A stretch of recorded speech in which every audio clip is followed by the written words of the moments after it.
That's right. That overtime game last night. Was it overtime? It went to overtime. I did not know that. You didn't watch it, did you? I did not watch it. Nope. I was set on not watching it.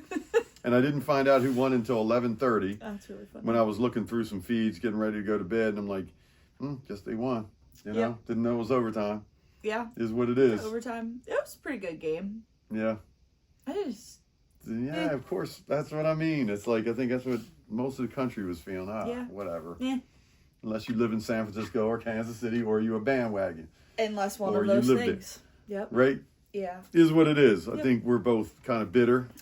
So that's part of the reason. Oh, man. It's funny that it ends up that you and I, when you first started working here, one of the Yep. first things I learned about you is you're a Ravens fan. I'm like, how's she that? Well, Delaware. A lot of Delaware. Yep.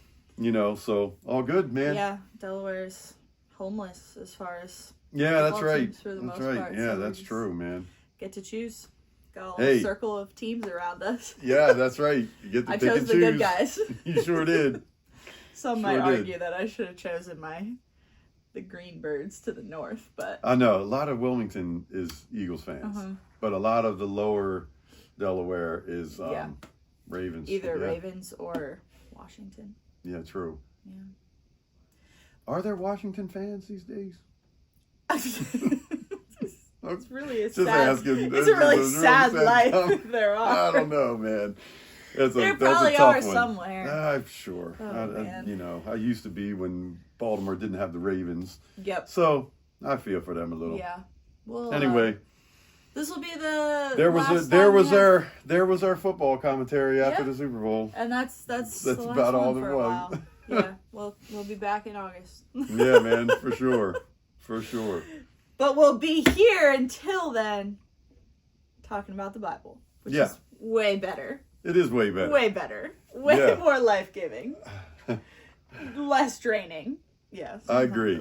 Anyways, we talked more about wisdom this week. Yeah, it was. Kind of getting right into the middle of the series now. Yeah. The third week. And it's like, you know, when we talk about Solomon, we were talking about his life and all the stages in life and the things he's learned and things he's teaching us through his life or through his teaching or whatever. But this week was the 1 week of the series where we really concentrate on this whole idea of wisdom and what it is, why we need it, how we need it. Yeah. And just kind of leaving it out there. Yeah. The story from Kings, the First Kings 3 story, is one that has always just fascinated me. Like, to witness this moment of, like, Solomon being like, bring me a sword, I'm going to chop this baby in half. Is that crazy? Whoa, yeah. I mean, it is really kind of staggering wisdom. Let me give you an example of this.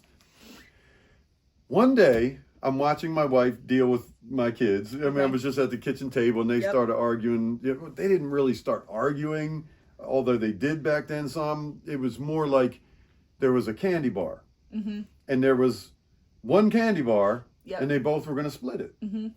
So Kim said, tell you what, one of you cut it, and then the other one picks which side you want. Yeah. I was like, genius. My mind just blew up at that point. I was like, that is the most genius thing I've ever heard. Because if you get to cut and you get to pick, you're going to cut a big side and you're going to pick the big side. But if you cut and the other one gets to pick, you don't want to get the small. It was genius rationale. And so I told my wife she's a genius. Now, many of you other parents out there might do that same thing. My mom used to do that. I and maybe that's been around for years. I just never heard of it. It was never done to me. Maybe they tell the moms. Maybe they do. You're taking this baby home. That there's going to be a point where you need to know that this is how you split a brownie. Here's the trick. I just never heard it before. So it reminded me so much of that story, man.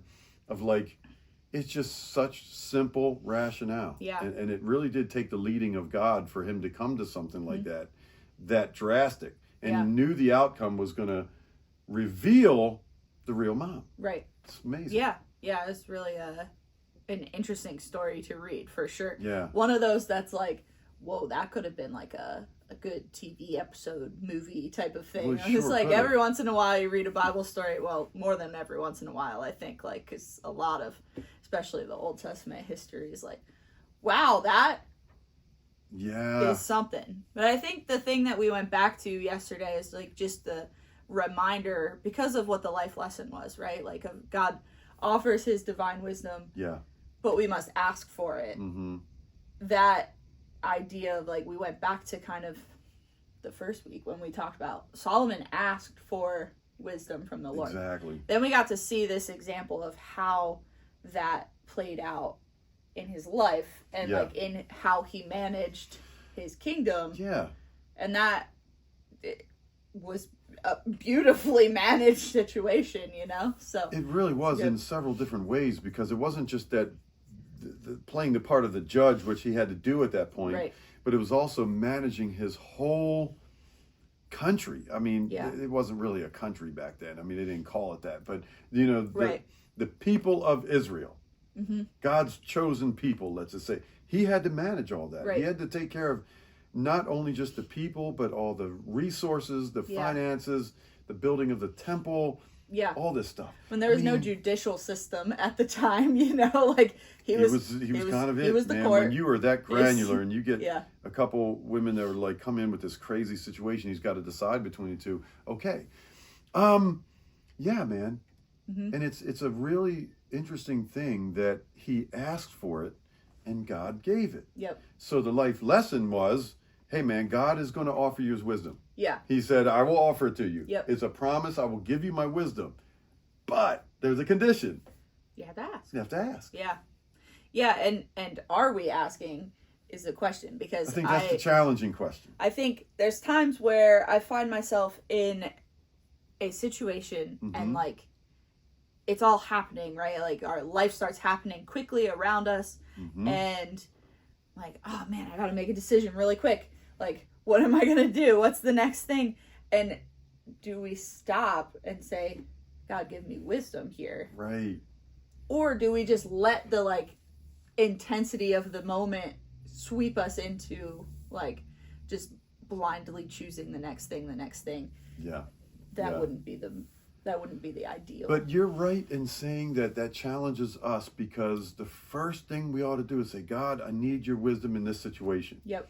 The first thing that I sometimes do is feel the stress in some way, and it reveals itself in either like, oh, man, or just frustration or anger or something like that. And it's like, wait a minute, take it to God. Yeah. He said he will give us the answer that we need if we ask him for wisdom. Yep. I mean, that's why I read this verse purposely at the very end of the message. Okay. But it is the verse of that point. Right. If you need wisdom, ask our generous God, and he will give it to you. He will not rebuke you for asking, but when you ask him, be sure that your faith is in God alone. Do not waver, for a person with divided loyalty is as unsettled as a wave of the sea that is blown and tossed by the wind. Yeah, man. And it's like, when we ask, we can have expectation because of the promise, not because of us demanding, but because of the promise. Just ask me. Yeah. So we can say, okay, I'm going to believe that God, in his timing, in the circumstances that I'm going to learn, in the experiences, the things that I do, the things that people talk to me about, I'm going to come up with the answer for this. Yep. Because God said, ask me. Yeah. Well, and there is that caution, too, that comes right after that in verse 6, where it's like, okay, make sure, though, that it's God that your faith is in, that you're focused on, and not like, if we're coming to God like, okay, Lord, give me this wisdom so that I can elevate myself above all of these other people. That's not, he's gonna see our hearts in that, and that's not the attitude that he's gonna honor with. Because it's an unwise attitude in itself, you know, to be wanting to elevate ourselves. Yeah, for sure. And then God's like, that is so unstable. Yeah. Because when we trust in ourselves, it is an unstable place to trust. It's like, wherever the wind blows, oh, I think this, or I think this. I've been in those situations before where it's like, oh, I'm going to decide to do this. Oh, man, let me do this. Oh, maybe that's the wrong decision. I better do this. And wherever the wind is blowing, our mind, our hearts, our environment, it's like, then we make decisions. And it's like, wait a minute. God says, in the midst of all the wind and the instability of waves coming and going, I'll give you the answer. Well, now, the water is super, like there's a lot of instability. So I know you spend a lot of time on your jet skis. Yeah. You and Kim do. The difference between when you're in the ocean and when you're in a bay it is a massive difference. It's a massive right? difference. Just recently, I took my wife from like Ridley, people won't notice if you don't notice area, all the way to Philadelphia. It's like 17 miles on the jet ski. It's really fun. And on our way back, I lost a cylinder. Okay, it was a spark plug blew or something like that. So we had to go 7 miles an hour all the way back. Took us hours, right? And the wind kicked up on the Delaware River. Oh, and man. you would think, oh no, it's a river. Oh my gosh. The waves were slapping us the whole way back. I was literally thinking, we're going to have to park this thing and go get our trailer and, whatever. But it's just gives you an idea of how quickly, because we didn't have any wind going, it was all coming back, and they just grew, and you didn't know what they were doing. They were going this way, they were going that way. Yeah. And it's just such an illustration of we don't want to be that unstable. Yeah. It caused us to be extremely unstable on a small watercraft like that. You know what I mean? And it's just like, trust God. And why is that so hard? Because it's hard. Yeah. I mean, another time that's not right now, I would like to ask you if you and Kim have ever had an uneventful trip on your jet skis that just went exactly the way that it was supposed to. Quite a few uneventful, really nice Mostly trips. I hear that you've lost parts and almost were sunk sinking into the ocean. Yeah, it's like, man, I know. It's just the way it is. But I would like to ask that question. When we ask God for something and say, God, you're the one that is in control of everything. Yeah. Matter of fact, let me just, while I'm talking, I want to read that passage in Romans, because it's like, man, if we understand this, and actually even it says this in Romans chapter 11 at the end, it's like, oh, how great are God's riches and wisdom and knowledge, how impossible it is for us to understand his decisions and his ways. For who can know the Lord's thoughts? Who knows enough to give him advice? And who has given him so much that he needs to pay it back? For everything comes from him and exists by his power and is intended for his glory. All glory to him forever. Amen. Yeah. So he owns it all, even though we don't understand it. Right. We can't grasp all of that God grasps. But he says, come to me for the wisdom. He owns it all. He does it. And we read a passage in Daniel that said, man, he's the one that sets it all up. He runs this whole earth. Yeah. So we can ask him for that wisdom, and we have to believe that he's going to give it to us. Yeah. Sometimes it's hard to let go of our control over something. And I think sometimes God brings us to that place where we're like, now what are you going to do? Because you have no idea what to do. Right. And then it's like, when we have no idea what to do, we have no control over the situation. And if we continue in that path of being in no control over the situation, we're in that place like waves that just get blown around and bounced around and all that. Yeah. That's when he says, now what are you going to do? It's like, well, God, I really need you. I can do no other thing but to ask you to give me the wisdom to manage the situation. Yep. Sometimes he takes us there. Yeah. And it's a trust But he meets us there. I mean, it's taking 100%. us there. He's already there to meet us. He's already there. That's a great point. We say this often. I find myself saying this often here at this table and other places as well. Is like, there are prayers that we know that God will always say yes to. And this is one of them. Like, if you are truly seeking his wisdom. That's exactly right. He's gonna give it, and that's not to say that there will always be a very clear option, right? Because sometimes you find yourself with two options that are good, right? Yeah, like, that's right. Neither of these is sinful. Both of them can honor God in different ways. You ask for wisdom to help point you in the right direction, and that's where that let go of control comes in. That's right. Yeah. But there are so many examples of places that we need that wisdom, that we ought to lock into this and just say, this is how I'm going to live my life. Yeah. I'm going to ask God for the wisdom I need for even the big things or little things. Yep. I learned this from somebody I worked with a long time ago who said, sometimes she said she would drive home from church, and she worked in the student ministry at the time. And sometimes she would be at a stop sign and say, God, which way would you like me to take home? as a practice, just to feel something. And Yeah. she said invariably when she would do that, something would happen that's like, oh my gosh, that's why. Yeah. You know what I mean? It's really interesting. Yeah. Yeah. I'm just saying that is as granular, as small of a Right. situation. Right. But she was just trying to live every part of her life. And I know that can go overboard and you can get really stressed out by, every little thing you have to ask God. But I'm Yeah. saying that the practice of everyday decision making on these things that we have to decide on every day, Yeah. leave it to the Lord. Trust Him, walk with Him. It's really what it means to do that, Yeah.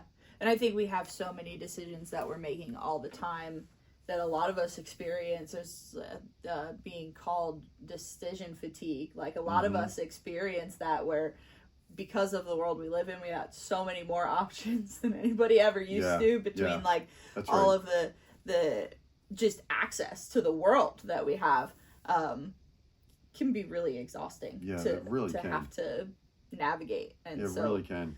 yeah. It's a good way to live. So Yep. that was that was what I think Solomon taught us, that he asked for wisdom and God gave it to him. Yep. And we And can so do that we as can well, do the same thing. which is great. Yeah, it's real great. And I hope that we will all do that this week. Yes, we Yes. ask for wisdom and we believe that God will give it That to we'll us. receive it. And we'll Yep. get it. You know what I mean? So Amazing. awesome. Yeah, Cool. man. Well, have a good week. Yeah, man. Y'all You have too. a good week. See you guys next week.